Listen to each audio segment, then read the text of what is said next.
कल हम लोगों ने लॉ ऑफ डिमिनिशिंग रिटर्न्स जो है वो डिस्कस किया था.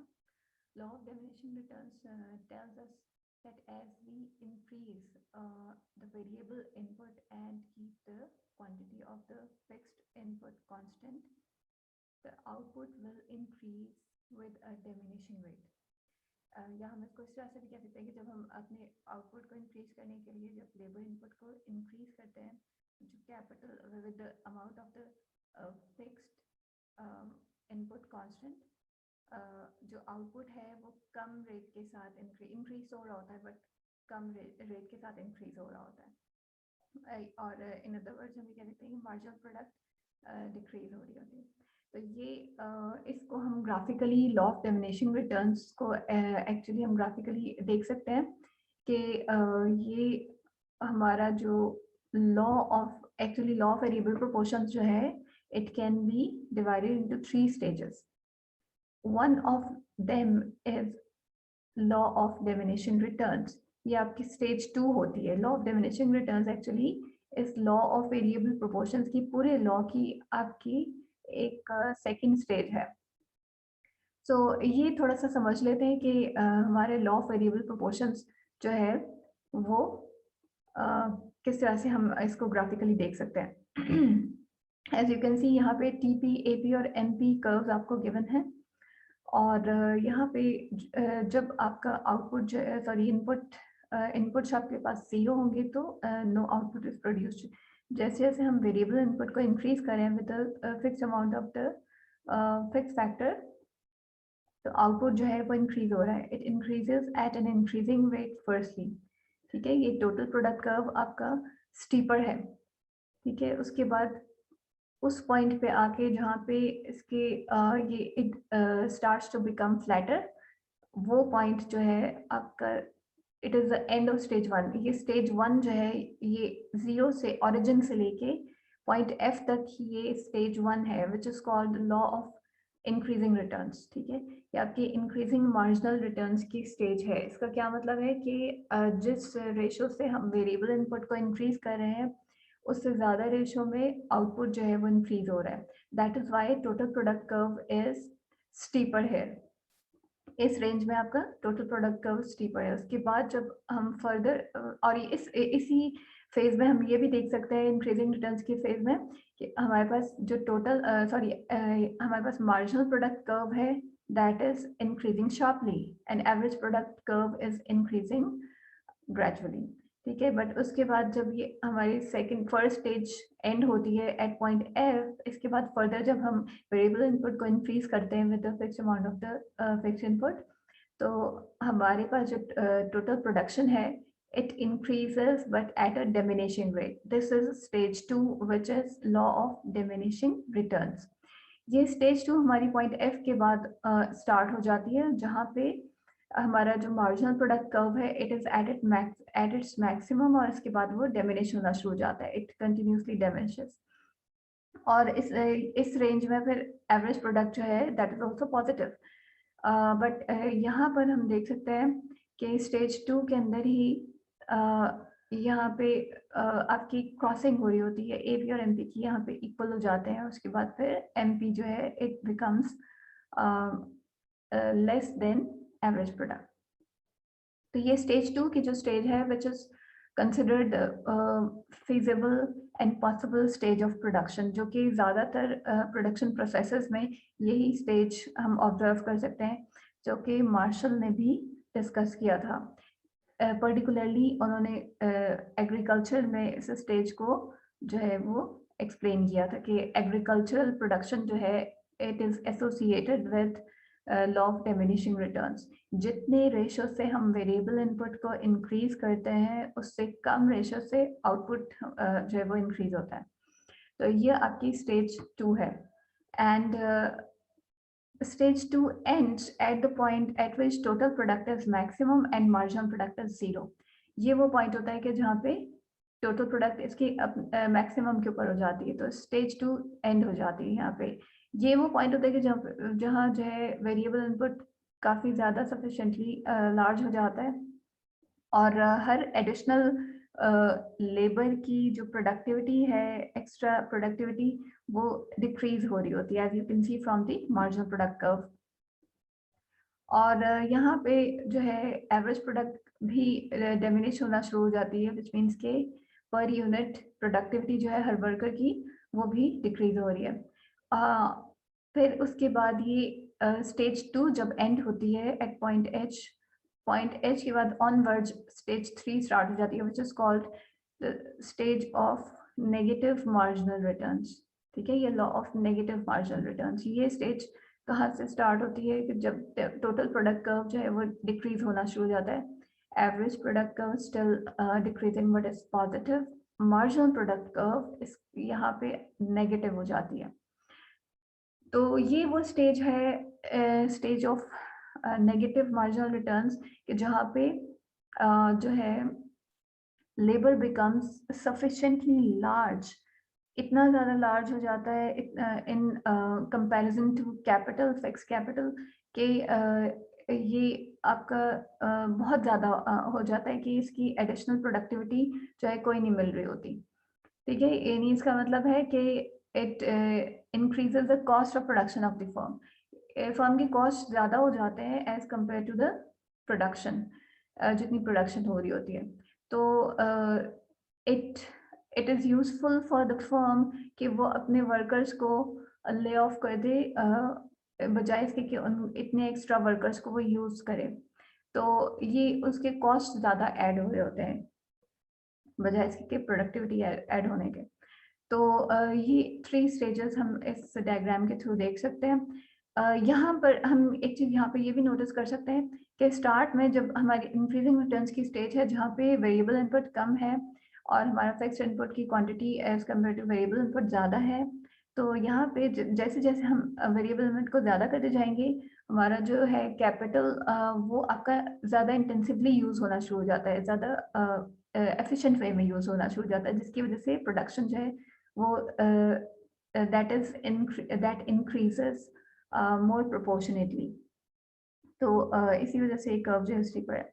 और इस पॉइंट पे यहाँ वेरिएबल इनपुट बहुत कम है, और अगर आप स्टेज 3 में नेगेटिव मार्जिनल रिटर्न्स की स्टेज में देखेंगे तो लेबर बहुत ज़्यादा है। यहाँ पे लेबर बहुत कम है, कैपिटल ज़्यादा है, और यहाँ क्या है, लेबर बहुत ज़्यादा है और कैपिटल कम है। तो ऑब्वियसली जब बहुत कम मशीनरी सपोज अगर होगी और टूल्स इक्विपमेंट्स होंगे और उसके ऊपर बहुत ज़्यादा लेबर हम हायर कर दें, तो हर एडिशनल वर्कर के जो प्रोडक्टिविटी, हर वर्कर की जो एडिशनल प्रोडक्टिविटी होगी, दैट विल बी सुपरफ्लुअस। यानी जो एडिशनल वर्कर होगा दैट विल बी सुपरफ्लुअस, उसका कोई फायदा नहीं हो रहा होगा, वो एक्स्ट्रा वर्कर होगा जिसको कि वेज पे करनी पड़ी होगी फर्म के लिए, ये कॉस्टली होगा ये सिचुएशन। तो स्टेज 2 जो है that is considered feasible and profitable stage of production, और ज़्यादातर प्रोडक्शन प्रोसेसेस में यही स्टेज हम ऑब्जर्व कर सकते हैं। Now let's start production with 2 variable inputs. We have completed our analysis of the short-run production function in which one input, labor, is variable and the other, capital, is fixed. Now we turn to the long run for which both labor and capital are variable. We have started our study of 2 variable inputs. So both labor and capital are variable. The firm can now produce its output in a variety of ways by combining different amounts of labor and capital. अब आपको पता है कि firm जो है उसके पास different techniques होती हैं, वो कैपिटल और लेबर के जो रेशियोज हैं वो उनको चेंज कर सकता है, because in the long run it is possible to vary the amount of both inputs. In this section we will see how a firm can choose among combination of labor and capital that generate the same output. In the first subsection, we will examine the scale of production process, analyzing how output changes as input combinations are doubled, tripled, or so on.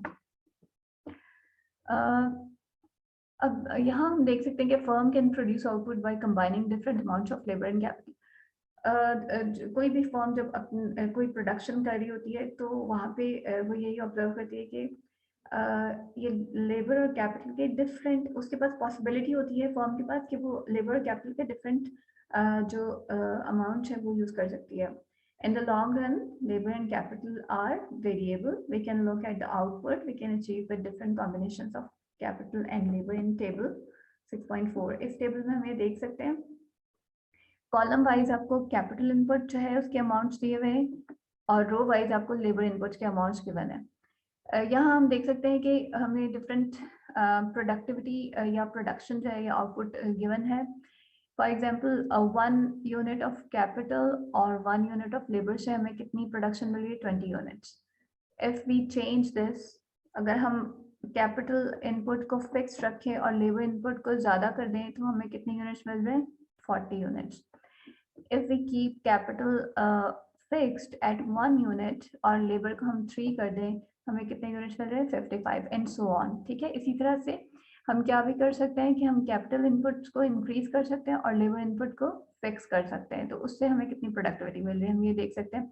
Capital को हम अगर increase करते हैं 1 से 2 units और labour को हम fix रखते हैं 1 के ऊपर तो ये हमें आउटपुट कितना मिल रहा है 20 से 40 हो जाता है. And then if we increase capital by 1 more unit तो हमारे पास जो है आउटपुट कितना होगा 55 एंड सो ऑन. तो ये डिफरेंट कॉम्बिनेशन इसी तरह से if we increase both labour and capital तो भी आप देख सकते हैं कि अगर हम लेबर और कैपिटल दोनों को इंक्रीज कर दें ठीक है तो डिफरेंट ये कॉम्बिनेशन हम देख सकते हैं. This information can be presented graphically using the isocons. हम इस सारे डिफरेंट जो इनपुट कॉम्बिनेशंस हैं लेबर एंड कैपिटल के हम उनको आइसोकॉन्स के थ्रू भी शो कर सकते हैं. आइसोकॉन्स an isocon shows all possible combinations of inputs that yield the same output. Isocon जो है this is analogous to indifference curve. ठीक है, आइसोकॉन बिल्कुल इंडिफरेंस कर्व की तरह है कि इंडिफरेंस कर्व कंज्यूमर थ्योरी में हमने पढ़ा था. Indifference curve shows various alternative combinations of two goods that give the same amount of satisfaction to the consumer. बिल्कुल इसी तरह से आइसोकॉन्स क्या है, आइसोकॉन्स यहाँ हम वर्ड्स रिप्लेस कर देंगे. Isocon shows various alternative combinations of two inputs that yield the same output. These isocont curves are smooth to allow for the use of fractional inputs. ये isocont curves बिल्कुल indifference curves की तरह होते हैं. These are smooth curves जो कि जिसमें कि हम small incremental changes जो है वो show कर सकते हैं. यहाँ पर हम देख सकते हैं कि in this figure यहाँ हम ऑब्जर्व कर सकते हैं कि लाइक ये हमारे पास आइसोकॉन्ट मैप गिवन है. आइसोकॉन्ट मैप एक्चुअली क्या होता है, this is just like indifference map. Isoquant map when a number of isoconts are combined in a single graph, we call this graph an isocont map. The above figure shows three of the many isoconts that make up an isocont map. यहाँ पे हम देख सकते हैं कि ये हमारे पास एक से ज्यादा isoconts given है तो this is called an isocont map. तो ये आपके पास Q1 जो आइसोकॉन्ट गिवन है that is the lowest isoquant जो कि 55 यूनिट्स ऑफ आउटपुट को शो कर रहा है. These 55 units of output can be produced with alternative proportions of the two inputs like 3 units of capital and 1 unit of labor like point A. या फिर आप इसको alternative एक combination भी देख सकते हैं like अगर हम कैपिटल को कम कर दें लेबर को ज्यादा कर दें like 1 capital and 3 labour point D. ठीक है, दोनों से जो हमें सेम आउटपुट प्रोड्यूस हो रहा होगा. इसी तरह से अगर हम यानी हमारे पास अल्टरनेटिव कॉम्बिनेशंस है ना, ये हम चाहे यहाँ पे लेबर इंटेंसिव टेक्निक यूज कर लें जहाँ पे लेबर ज्यादा यूज हो रहा है कैपिटल कम यूज हो रहा है, या कैपिटल इंटेंसिव टेक्निक यूज कर लें जहाँ पे कैपिटल ज्यादा लेबर कम यूज हो रहा है. both will yield the same output. और इसी तरह से अगर हम अदर आइसोकॉन्ट्स को देखें लाइक जो Q2 है विच इज हायर आइसोकॉन्ट वो 75 यूनिट्स प्रोड्यूस कर रहा है बिकॉज वहाँ पे हमें पहले से ज़्यादा लेबर और पहले से और इवन अगर सेम अमाउंट ऑफ जो कैपिटल भी हम वहाँ पे यूज़ कर रहे हैं. लाइक पॉइंट बी अगर हम देखें 3 कैपिटल 2 लेबर. ठीक है, इसी तरह से अगर हम देखें इसको हम अल्टरनेटिव अदर भी कॉम्बिनेशन देख सकते हैं इनपुट्स के. इसी तरह से Q3 जो है वो 90 यूनिट्स ऑफ आउटपुट को शो कर रहा है, which is the highest output level. और यहाँ पे भी हम देख सकते हैं कि लाइक पॉइंट ई जो है it shows capital intensive technique, ज़्यादा कैपिटल यूज हो रहा है, कम लेबर यूज हो रहा है। ठीक है, so we can observe different input combinations. यहाँ हम ऑब्जर्व एक चीज कर सकते हैं कि जिस तरह से हमने एक इनपुट को फिक्स रखा और दूसरे इनपुट को हमने वेरिएबल रखा, तो यहाँ हम देख सकते हैं कि this shows diminishing marginal returns. Diminishing marginal returns जो हमने वन वेरिएबल इनपुट वाली थ्योरी जो स्टडी की थी प्रोडक्शन की, वहाँ पे हमने स्टडी किया था लॉ ऑफ वेरिएबल प्रोपोर्शन या लॉ ऑफ डिमिनिशिंग रिटर्न्स, जो कि इसकी सेकंड स्टेज थी। वो हमें क्या शो करती है कि जब हम एक वेरिएबल इनपुट को इंक्रीज करते हैं with fix amount of the fix factor, तो आउटपुट जो है वो डिमिनिशिंग रेट के साथ इंक्रीज हो रहा होता है। तो यही हम प्रिंसिपल यहाँ पे भी देख सकते हैं। लाइक हमने यहाँ पे like 55 units of output can be produced with either 3 units of capital and 1 unit of labor, or 1 unit of capital and 3 units of labor। ठीक है, तो ये A या D आप ऑल्टरनेटिव टेक्निक्स अप्लाई कर सकते हो, लेकिन यहाँ पे हमने क्या किया, सॉरी यहाँ पे हमने क्या किया है कि कैपिटल को, सॉरी पॉइंट ए को अगर हम ऑब्जर्व करें, डिमिनिशिंग रिटर्न्स को हम स्टडी कर रहे हैं, तो यहाँ पे हम कैपिटल को फिक्स कर रहे हैं, लेबर को हम वेरिएबल कर रहे हैं। ठीक है, तो 55 यूनिट्स जो है वो किस टेक्निक से प्रोड्यूस हो रहे हैं, अगर हम कैपिटल को फिक्स कर रहे हैं 3 के ऊपर। ठीक है, और उससे हम 1 यूनिट उसके साथ जो है हायर कर रहे हैं लेबर। और इसी तरह से अगर हम कैपिटल को इवन फिक्स कर रहे हैं 3 के ऊपर, लेबर को हम पहले से ज़्यादा कर देते हैं, 1 से 2 यूनिट्स कर देते हैं, output can be produce to 75 units. ठीक है, 55 से 75 हो गई, आउटपुट इंक्रीज हो गया है बाय 20 यूनिट्स। ठीक है, 55 और 75 में 20 का डिफरेंस है। इसी तरह से अगर हम कैपिटल को फिक्स कर दें 3 यूनिट्स के ऊपर और उसके साथ हम लेबर को सिर्फ इंक्रीज कर रहे हैं 3 यूनिट्स के ऊपर, capital is fixed and only other input is fixed. ठीक है, अदर इनपुट इज वेरिएबल, सिर्फ एक आपका फिक्स फैक्टर है, तो आउटपुट जो है अब क्या होगा, अब वो 90 यूनिट्स हो गया है। तो अगर हम इन दोनों में डिफरेंस देखें, वो 15 यूनिट्स का डिफरेंस है। पहले वो हम देख सकते हैं कि हमने जब फिक्स फैक्टर कैपिटल के साथ वेरिएबल फैक्टर लेबर को हमने हायर किया, तो उसकी वजह से जब आउटपुट हमारा इंक्रीज हुआ था वो 20 यूनिट से इंक्रीज हुआ। उसके बाद फर्दर जब हमने फिक्स फैक्टर के साथ कैपिटल के साथ हमने वेरिएबल फैक्टर लेबर को इंक्रीज किया, तो अब क्या हुआ है, आउटपुट हमारा जब एडिशनल लेबर के साथ आउटपुट अब कितना इंक्रीज हुआ है, 15 यूनिट से, पहले 20 से इंक्रीज हुआ देन 15। इसका मतलब है कि हमारा जो टोटल प्रोडक्ट है वो डिमिनिशिंग रेट के साथ इंक्रीज हो रहा है। ठीक है, इसी तरह से बिल्कुल हम एक और यहाँ पे देख सकते हैं कि जब हम लेबर को फिक्स कर सकते हैं और कैपिटल को वेरिएबल कर सकते हैं। फॉर एग्जांपल ये 3 के ऊपर लेबर को हमने फिक्स कर दिया और हम कैपिटल को वेरिएबल कर सकते हैं। तो पहला वाला जब हमने कैपिटल को फिक्स किया है, लेबर को वेरिएबल किया है, ये आपकी डिमिनिशिंग रिटर्न्स टू लेबर है। ठीक है, और इसी तरह से जब हमने लेबर को फिक्स कर दिया है, कैपिटल को वेरिएबल किया है, तो we are getting diminishing returns to capital.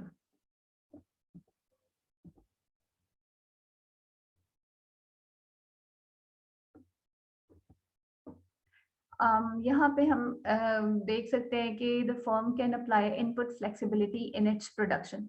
Input flexibility का ये मतलब है कि फर्म जो है वो 2 इनपुट्स को सब्स्टिट्यूट कर सकती है एक दूसरे के साथ, लाइक लेबर एंड कैपिटल को। Companies must decide what combination of inputs to use to produce a certain quantity of output। एक पर्टिकुलर आउटपुट के अमाउंट प्रोड्यूस करने के लिए कंपनी जो है वो डिसाइड करती है कि कौन सा कॉम्बिनेशन इनपुट्स का यूज किया जाए। There is a trade-off between inputs, allowing them to use more of one input and less of another for the same level of output.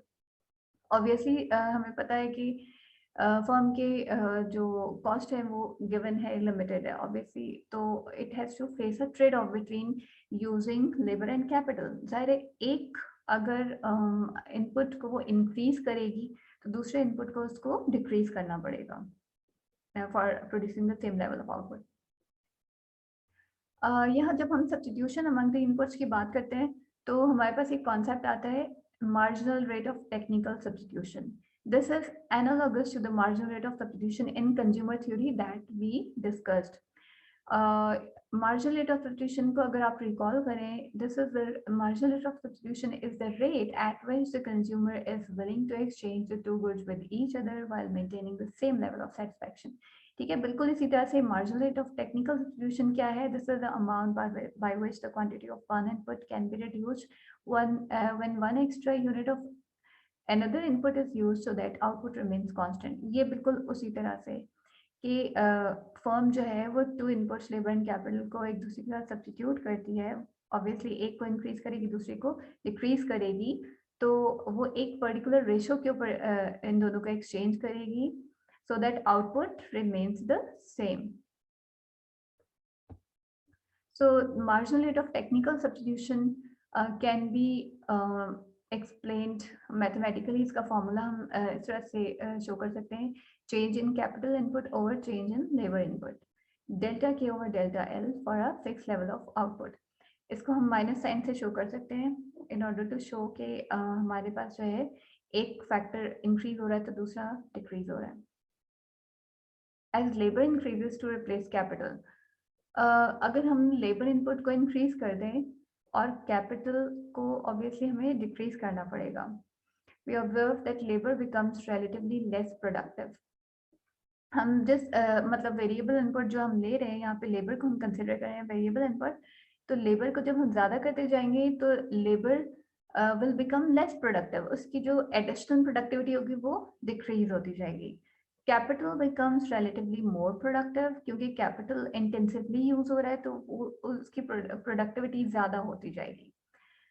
Need less capital to keep output constant.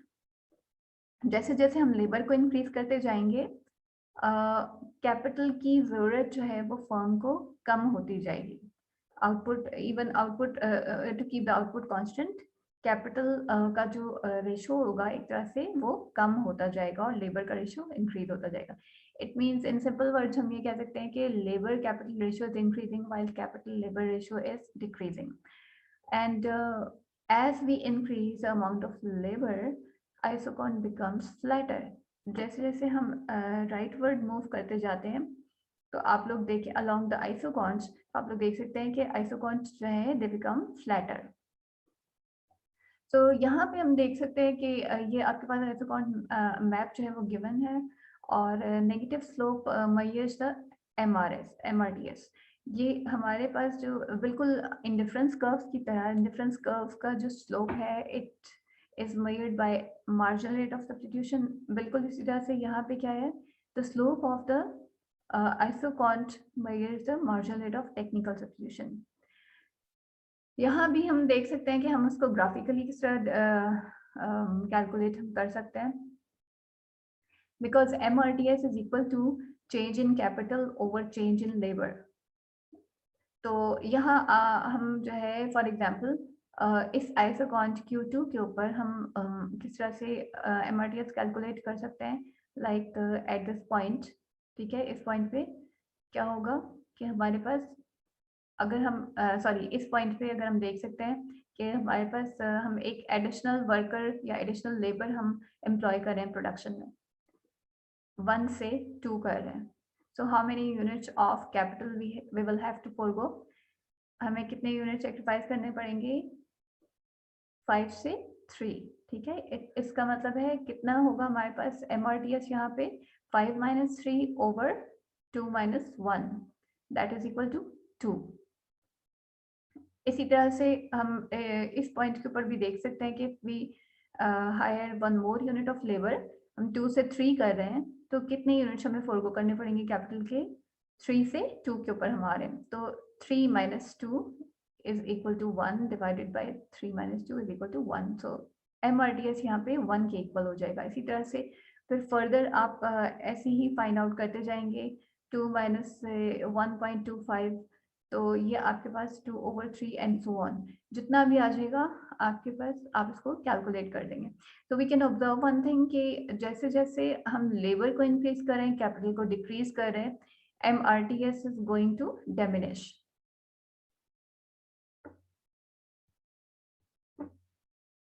We assume that there is diminishing marginal rate of technical substitution.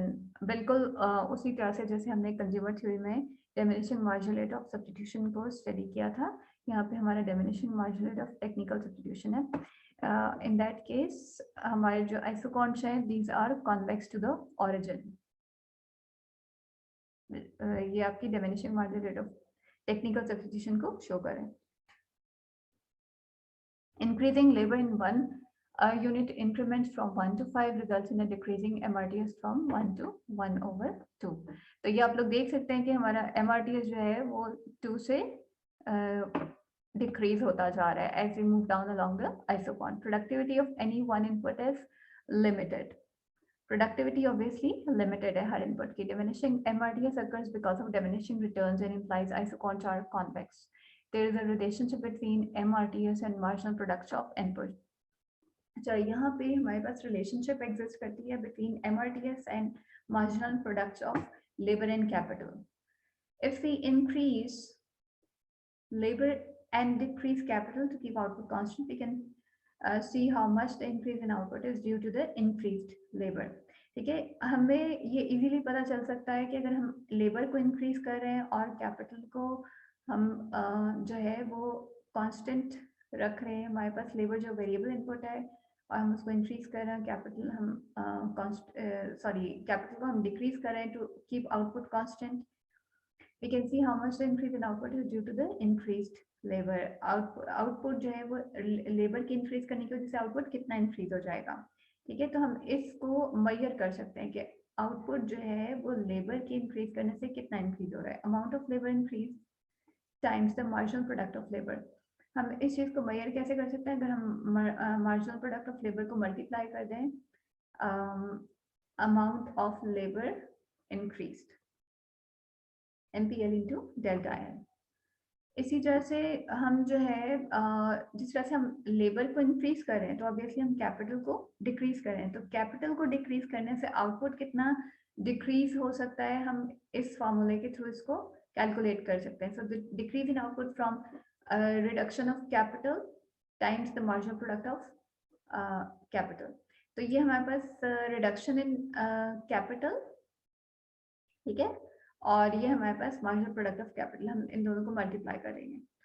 So if you are holding output constant, the net effect of increasing labor and decreasing capital must be zero. अगर ये आपको पता है कि output को हमें constant रखना है, तो फॉर दिस जो हमारे पास नेट इफेक्ट होगा of increasing labour and decreasing capital, it must be equal to zero. So using changes in output from capital and labor, we can see, so ये MPL into delta L plus MPK into delta K, it must be equal to zero.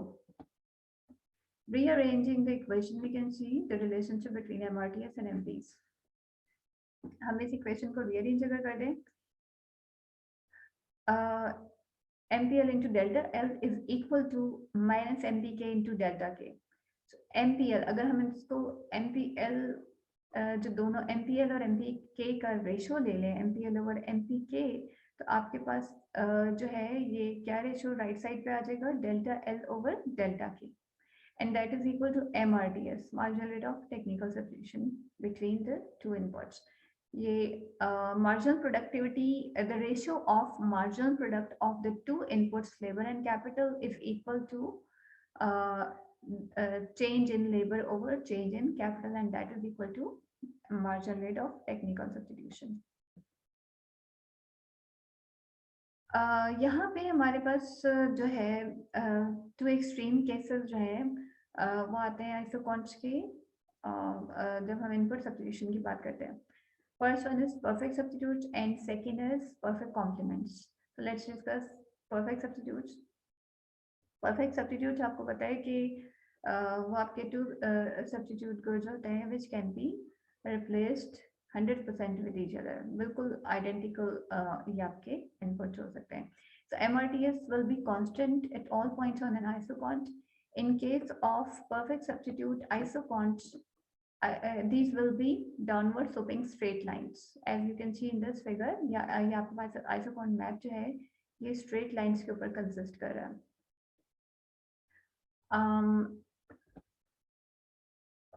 Same output can be produced with a lot of capital or a lot of labor or a balanced mix of these two.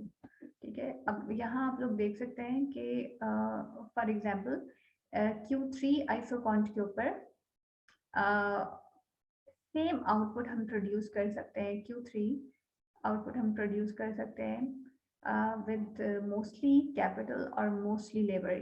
Mostly capital point A और mostly labor, यानी कि आप capital intensive technique apply कर दें या labour intensive technique apply कर दें, और a balanced of both like point B. Perfect substitute उनकी इनपुट्स की हम एग्जांपल दे सकते हैं. Like musical instruments can be manufactured almost entirely with the machine tools or with very few tools and highly skilled labor. Like आप लोग देख सकते हैं कि म्यूजिकल इंस्ट्रूमेंट जो है हम सिर्फ मशीन टूल्स के थ्रू भी मैन्युफैक्चर कर सकते हैं, या हम इस तरह से भी कर सकते हैं कि बहुत कम टूल्स को अप्लाई करें और हाईली स्किल्ड लेबर को अप्लाई करें. सेकंड जो हमारा स्पेशल केस है that is perfect complements. Perfect complements का मतलब है कि ये आपके फिक्स प्रोपोर्शंस में इनपुट्स यूज हो रहे होंगे, अनफिक्स प्रोपोर्शन के अलावा production possible नहीं होगी. Fixed proportion production function, this is also called fixed proportion production function or length production function. So there is no substitution available between the input. Substitution इनके दरम्यान में possible बिल्कुल भी नहीं होगी.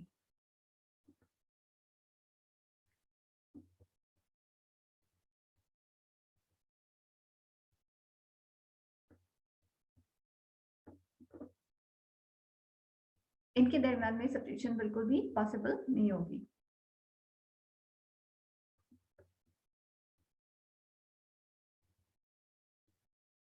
फिक्स प्रोपोर्शन प्रोडक्शन फंक्शन में हम देख सकते हैं कि substitution between the two inputs is not possible. Output can be made with only a specific proportion of capital and labor. सिर्फ जो है एक स्पेसिफिक प्रोपोर्शन में रेशो में ये टू फैक्टर जो एक दूसरे का यूज हो सकते हैं. Can not increase output unless increase both capital labour in that specific proportion. जब तक उस पर्टिकुलर प्रोपोर्शन में हम फैक्टर्स को इंक्रीज नहीं करेंगे तो आउटपुट हमारा इंक्रीज नहीं हो सकता. इसकी हम एक एग्जांपल ले सकते हैं फिक्स्ड प्रोपोर्शन प्रोडक्शन फंक्शन की. The reconstruction of concrete sidewalks using jackhammers. हम ये देख सकते हैं कि अगर साइडवॉक्स यानी कि फुटपाथ्स जो है अगर कोई लोग जो है वो बना रहे हैं using jackhammers, it takes 1 person to use a jackhammer. अब यहाँ पे आप देख सकते हैं फिक्स प्रोपोर्शन की बात हो रही है. एक लेबर विद वन जैकहैमर. ठीक है, ये प्रोडक्शन सिर्फ इस ही प्रोपोर्शन से पॉसिबल है. 1 person uses 1 jackhammer, neither 2 people and 1 jackhammer nor 1 person and 2 jackhammers will increase production. ठीक है, तो अगर हम इस प्रोपोर्शन को चेंज कर दें तो production will not be possible. सिर्फ 1 person with 1 jackhammer production is possible. तो फिक्स प्रोपोर्शन प्रोडक्शन फंक्शन के जो आपके पास ये आइसोकॉन्ट्स हैं, ये हम देख सकते हैं कि these are L shaped. These are just like the indifference curves of perfect complements. ठीक है, तो ये हमारे पास L shaped है और इनकी जो प्रोपोर्शन है like L1, K1 and so on जितने होंगे वो इस line drawn through the origin, ये सिर्फ इस लाइन के ऊपर ही प्रोडक्शन पॉसिबल होगी. Like point A Q1 isoquant के ऊपर, पॉइंट B Q2 आइसोकॉन्ट के ऊपर, पॉइंट C Q3 आइसोकॉन्ट के ऊपर. सिर्फ प्रोडक्शन इन ही पॉइंट्स पे पॉसिबल होगी, अदरवाइज प्रोडक्शन पॉसिबल नहीं होगी. Fixed proportion production function describes the situations in which methods of production are limited. ये limited method of production को भी show करती है fixed proportion production function. For example, production of a television show might involve a certain mix of capital, camera and sound equipment, etc., and labor, producer, director, actors, etc. To make more television shows, all inputs to production must be increased proportionally. तो हम ये देखेंगे कि एक fix proportion में ही हम in capital और labour को यूज कर रहे हैं. इनके अलावा ये यूज नहीं हो सकता. फॉर एग्जांपल इतने एक पर्टिकुलर एक्टर्स, डायरेक्टर्स इतने ही यूज होंगे with 1 camera, 2 camera and so on. इसके अलावा कोई प्रोपोर्शन हम अप्लाई नहीं कर सकते. In particular, it would be difficult to increase capital inputs at the expense of labor because actors are necessary inputs to production. ठीक है, हम ये नहीं कर सकते कि कैपिटल को हम इंक्रीज कर दें और लेबर को हम डिक्रीज ना करें because actors are necessary inputs to production. ठीक है, except perhaps for animated films. Likewise, it would be difficult. हम सिर्फ ये नहीं कर सकते कि सिर्फ हम कैपिटल को यूज कर लें और लेबर को बिल्कुल भी यूज ना करें. Likewise, it would be difficult to substitute labor for capital because filmmaking today requires sophisticated film equipment. और ये भी नहीं हो सकता कि हम सिर्फ जो है वो लेबर को यूज करें और कैपिटल को ना यूज करें because sophisticated जो equipment हैं, these are necessary for filmmaking nowadays. यहाँ एक एग्जाम्पल आपको दीजिए production function for wheat. Wheat की प्रोडक्शन में एग्रीकल्चरल प्रोडक्शन हम देख सकते हैं कि farmers can produce crops with different combinations of capital and labour. Crops in US are typically grown with capital intensive technology. US की आपको एग्जाम्पल दीजिए कि वहाँ पे कैपिटल इंटेंसिव टेक्निक जो है वो यूज होती है एग्रीकल्चर में. Crops in developing countries are grown with labour intensive techniques. जो डेवलपिंग कंट्रीज हैं वहाँ पे हम देख सकते हैं कि लेबर इंटेंसिव टेक्निक्स यूज होती है क्योंकि वहाँ पे लेबर चीपर है और अबंडेंट है. वाइल जो यूएस और अदर एडवांस्ड कंट्रीज हैं, कनाडा एंड सो ऑन, वहाँ पे जो है वो कैपिटल इंटेंसिव टेक्निक यूज होती है क्योंकि वहाँ पे कैपिटल अबंडेंट भी है और चीपर भी है और लेबर वहाँ पे एक्सपेंसिव है. We can show the different options of crop production with isoquants. Manager of a farm can use the isoquants to decide which combination of labor and capital will maximize profits from crop production. For example, अगर हम point A देखें, यहाँ पे क्या combination बन रहा है? 500 hours of labor, 100 units of capital. B decreases units of capital to 90. अब manager decide करता है कि if he experiments to decrease capital to 90 units. But he will have to increase hours of labor by 260 to 760 hours. अगर वो 10 units से capital को decrease कर देता है, 90 unit कर देता है, so obviously he will have to increase labor.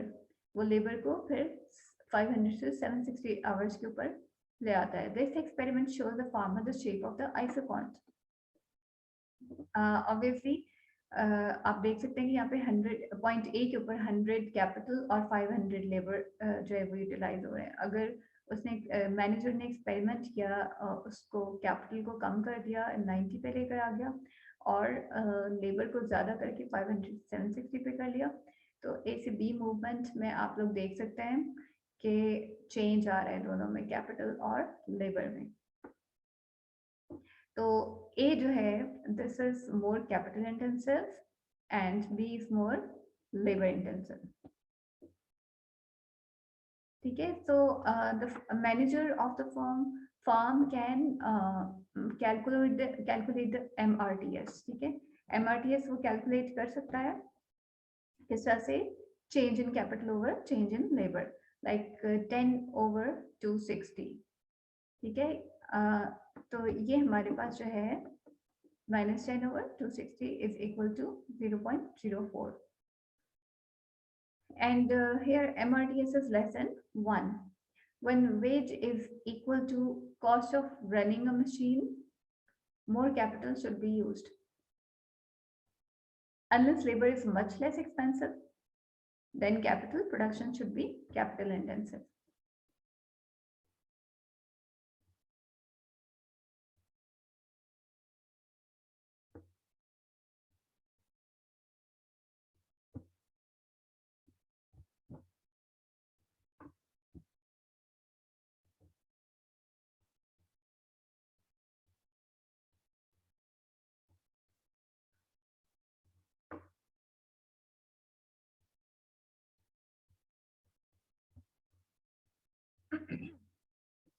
When wage is equal to the cost of running a machine, more capital should be used.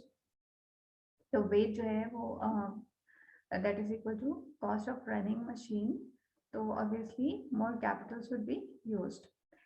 जब तक कि ये मैनेजर को पता है कि लेबर जो है ये लेस एक्सपेंसिव नहीं हो जाता, production should be capital intensive, वो कैपिटल को ज़्यादा यूज करेगा, लेबर को कम यूज करेगा. While most farms in the US and Canada, where labor is relatively expensive, operate in the range of production in which the MRTS is relatively high, with a high capital labor ratio. यहाँ हम देख सकते हैं US और Canada में और advance countries में जहाँ पे लेबर जो है रिलेटिवली एक्सपेंसिव है, they operate in the range of production in which the MRTS is relatively high with high capital labor ratio. ठीक है, ज़ाहिर है कैपिटल वहाँ पे ज़्यादा यूज हो रहा है, लेबर वहाँ पे कम यूज हो रहा है, तो इस वजह से वो हाई जो MRTS की वैल्यू वो वहाँ पे ग्रेटर होगी. Whereas farms in developing countries in which labor is cheap operate with a lower MRTS. तो developing countries में MRTS की जो वैल्यू है that will be less, क्योंकि वहाँ पे labor जो है वो cheap है. And the exact labor capital combination to use depends on the input prices, which will be of concern in the next chapter, the cost of production. ठीक है, तो ये कौन सा कॉम्बिनेशन जो है वो फार्म या कोई फर्म जो है वो यूज करेगी इनपुट्स का, ये डिपेंड किसके ऊपर करती है, इनपुट प्राइसेस के ऊपर. Obviously we shall discuss in the next chapter. यहाँ पे रिटर्न्स टू स्केल का एक कॉन्सेप्ट है. In addition to discussing the trade-off between inputs to keep production the same, how does a firm decide in the long run the best way to increase output? Firm जो है वो long run में क्या किस तरह से decide करती है कि आउटपुट को किस तरह से बेस्ट वे में इंक्रीज किया जाए. सो आउटपुट को हम कैसे इंक्रीज कर सकते हैं, बिकॉज लॉन्ग रन में सारे फैक्टर्स ऑफ प्रोडक्शन जो है वेरिएबल होते हैं. We can change the scale of production by increasing all inputs in proportion. ठीक है, हम जो है सारे इनपुट्स को प्रोपोर्शन में अगर इंक्रीज करें तो स्केल ऑफ पूरा का पूरा स्केल ऑफ प्रोडक्शन जो है वो चेंज हो जाता है. If we double inputs, output will most likely increase, but by how much? ठीक है, अगर हम इनपुट्स की अमाउंट्स को डबल कर दें, लेबर और कैपिटल को अगर हम डबल कर दें तो आउटपुट भी ऑब्वियसली इंक्रीज होगा, लेकिन वो क्या डबल ही इंक्रीज होगा या उससे डबल से ज़्यादा भी हो सकता है, या डबल की एग्जैक्टली डबल भी हो सकता है. तो the rate at which output increases as inputs are increased proportionately are called is called returns to scale. ठीक है, जिस रेट के ऊपर जो है वो फर्म आउटपुट को फर्म जो है अपने इनपुट्स को जिस प्रोपोर्शन के साथ इंक्रीज करती है, उसमें डिफरेंट प्रोपोर्शन से आउटपुट इंक्रीज हो सकता है ना. तो आउटपुट जो है वो ज्यादा प्रोपोर्शन से भी इंक्रीज हो सकता है, सेम प्रोपोर्शन से भी इंक्रीज हो सकता है, और डिक्रीजिंग प्रोपोर्शन से भी इंक्रीज हो सकता है. तो the first is increasing returns to scale. Output more than doubles when all inputs are double. अगर हम इनपुट्स को डबल कर दें, आउटपुट भी आउटपुट जो है वो डबल से ज्यादा हो जाए, and this is the case of increasing returns to scale. Larger output associated with a lower cost. जब आउटपुट जो है वो ज्यादा होगा और कॉस्ट जो है वो कम होगी, लाइक कार्स की प्रोडक्शन हम ये ऑब्जर्व कर सकते हैं, इंक्रीजिंग रिटर्न्स टू स्केल. वो बहुत ज़्यादा लार्ज स्केल के ऊपर वो प्रोडक्शन हो रही होती है. One firm is more efficient then many. ये हम यूटिलिटीज में देख सकते हैं कि इवन अगर एक फर्म जो है वो ज़्यादा फर्म से ज़्यादा एफिशिएंट होगी तो उस केस में भी increasing returns to scale possible होगा. लाइक यहाँ आप ऐसे देख सकते हैं, लाइक इलेक्ट्रिसिटी प्रोडक्शन. ठीक है, वो एक ही फर्म अगर इलेक्ट्रिसिटी प्रोवाइड कर रही है, that will be more efficient than many firms providing electricity. The isocons get closer together. Isocons का जो distance होगा हम देख सकते हैं डायग्राम में, it will get closer. तो यहाँ पे आप लोग देख सकते हैं हमने x और y पे लेबर एंड कैपिटल रिस्पेक्टिवली वो लिए हुए हैं, और ये आइसोकॉन मैप हमने शो किया है. First isocon shows 10 units of output, second shows 20 and third shows 30 units of output. ये हमारी हमने एक लाइन जो है वो ड्रॉ की हुई है थ्रू द ऑरिजिन, और ये हमारी जो है एक्सप्लेन करती है, this shows expansion path through which the firm expands its production by varying both inputs, labor and capital.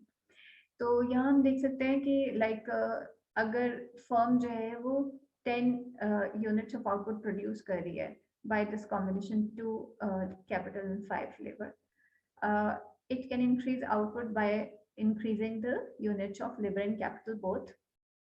तो वो 10 से 20 आप देख सकते हैं कि आउटपुट जो है वो डबल हो गया है, ठीक है, and the distance is this one. अगर हम फिर देखते हैं कि आउटपुट जो है वो 20 से, मतलब फर्म जो है वो इनपुट्स को इंक्रीज कर रही है, ठीक है, इनपुट्स को इंक्रीज कर रही है, बट आउटपुट 20 से 30 हो जाता है. तो यहाँ एक चीज आप लोग ऑब्जर्व कर सकते हैं कि ये जो हमें आउटपुट ऑब्टेन हुआ है, ये 10 का जो 3 टाइम्स हमें मिला है आउटपुट 30, ठीक है, वो क्या हुआ है कि हमने, अगर हम इनपुट्स को डबल कर दें, फॉर एग्जांपल कैपिटल को हमने 2 से 4 कर दिया है और लेबर को हमने 5 से 10 कर दिया है, बट अगर आउटपुट आप देखेंगे वो हमारा ऑलरेडी ज्यादा हो गया है, ठीक है, 10 से 20 एंड टू 30. इसका मतलब है कि output has increase more than doubled, क्योंकि ये हमारे पास इनपुट्स हमारे पास डबल से ज्यादा जो है, डबल से जो है वो कम यूज हो रहे हैं, इनपुट जो है वो डबल से कम यूज हो रहे हैं. अगर इस कॉम्बिनेशन को आप लोग देखेंगे तो that is less than, capital जो है दैट इज लेस देन 4 और लेबर जो है लेस देन 10. तो इसका मतलब डबल से कम यूज हो रहे हैं. इसका मतलब है कि फर्म की जो कॉस्ट है वो कम है as compare to its output. यानी आउटपुट जिस प्रोपोर्शन से इंक्रीज हुआ है वो प्रोपोर्शन ज्यादा है जिस प्रोपोर्शन से हमने लेबर और कैपिटल को इंक्रीज किया है.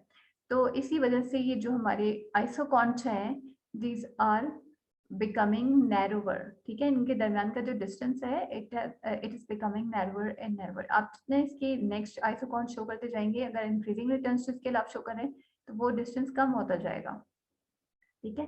तो पहले जो है वो ज्यादा था, उसके बाद वो कम हो गया. तो this is increasing returns to scale. Constant returns to scale means output doubles when all inputs are double. Output भी exactly उसी proportion में increase होगा जितने proportion हमने inputs को increase किया है. Size does not affect productivity. Size of the firm जो है वो it does not affect productivity. may have a large number of producers. Constant returns to scale में जो है हम देख सकते हैं कि large number of producers हो सकते हैं. Isocons are equidistant apart.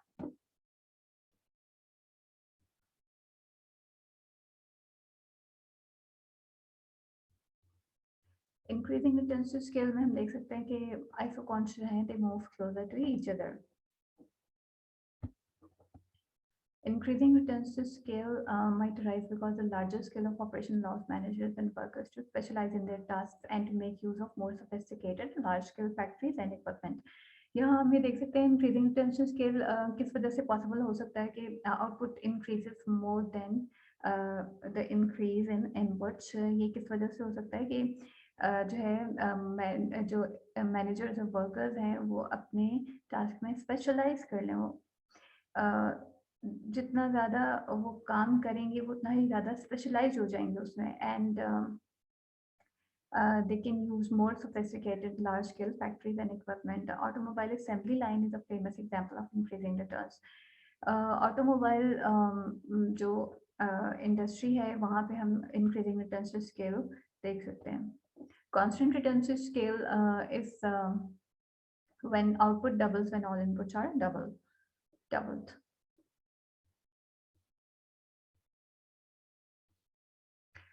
This is the case when size does not affect productivity. किसी फर्म के साइज से प्रोडक्शन के ऊपर, प्रोडक्टिविटी के ऊपर कोई इफेक्ट नहीं होता. यानी जितना एफिशिएंटली एक स्मॉल फर्म प्रोड्यूस कर रही है उतना एफिशिएंटली एक लार्ज फर्म भी प्रोड्यूस कर सकती है. So there are constant returns to scale. There may have a large number of producers large number of producers हो सकते हैं, isoconch are equidistant apart.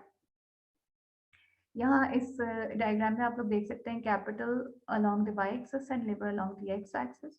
ये जो हमारे पास isoconch है, ये जो आपके पास लाइन A है थ्रू द ओरिजिन, इस लाइन के ऊपर ये जो पॉइंट शो कर रहे हैं ये इक्वल डिस्टेंस को शो कर रहे हैं, यानी कि आपके जो कांस्टेंट रिटर्न्स जो स्केल के केस में आइसोकॉन्च होते हैं, these are equidistant from each other.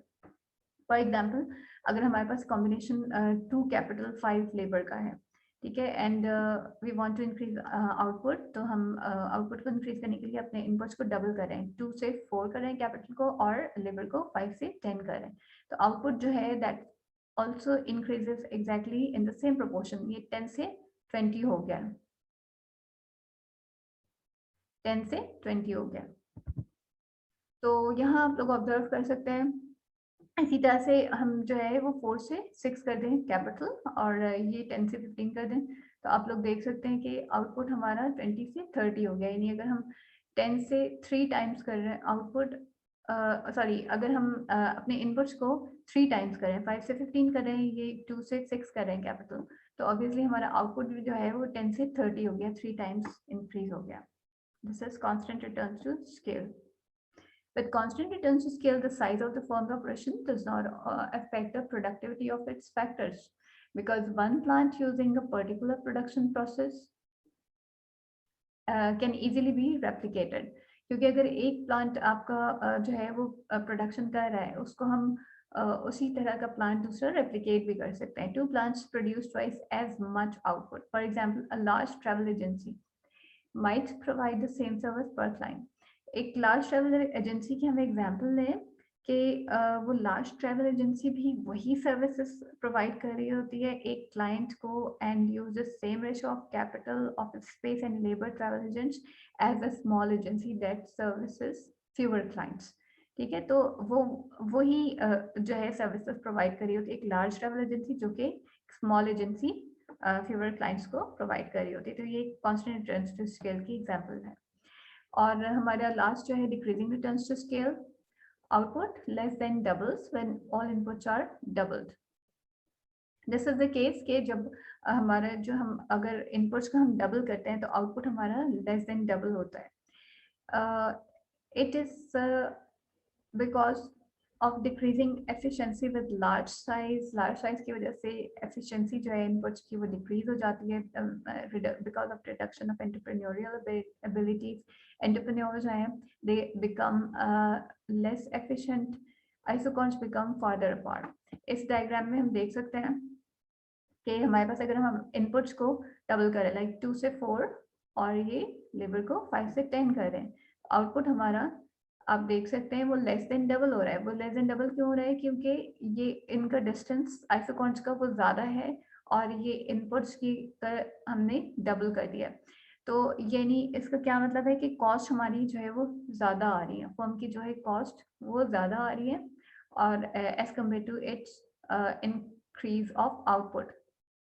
तो ये आपका डिक्रीजिंग रिटर्न टू स्केल होगा ऑब्वियसली. ठीक है, इनपुट्स को हमने डबल कर दिया है but output less than doubles. So cost is more than increase in output. So this is the case of decreasing returns to scale.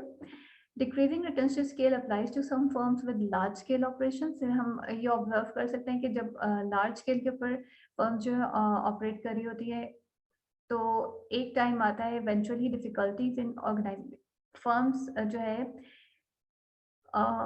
जब ऑपरेट कर रही होती हैं तो स्टार्ट में तो जब वो अपने ऑपरेशन को इंक्रीज करती हैं तो इंक्रीजिंग रिटर्न्स टू स्केल हो सकता है वहाँ पे पॉसिबल. ठीक है, but after a time that is not permanent. ठीक है, increasing returns to scale permanent नहीं होता. वो लार्ज इंडस्ट्रीज में हम देख सकते हैं, बट जब बहुत ज़्यादा लार्ज हो जाता है बिजनेस कोई भी, तो वहाँ पे क्या हो जाता है, difficulties of organising the business start.